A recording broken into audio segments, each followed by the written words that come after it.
Welcome to CLC daily tips by PC3 chemicals. हर दिन सिर्फ 60 सेकेंड्स का नॉलेज जो आपकी हेल्प करेगा बनाने में बेटर, स्ट्रॉन्गर और profitable CLC blocks. Let's begin today's tip. Day 20 Thermal and Sound Insulation।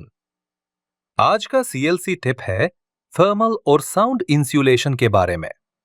CLC सिर्फ लाइटवेट ही नहीं, स्मार्ट मटेरियल भी है।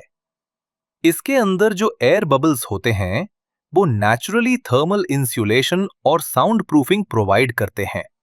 CLC से बने घर समर में ठंडे रहते हैं और नॉइजी सिटीज में भी शांति और कंफर्ट देते हैं।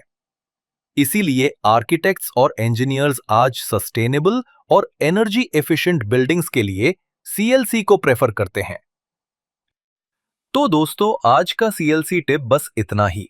और याद रखिए, नॉलेज शेयर करने से ही बढ़ता है।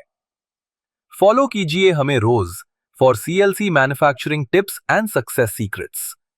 PC3 chemicals, better knowledge, better blocks, better business.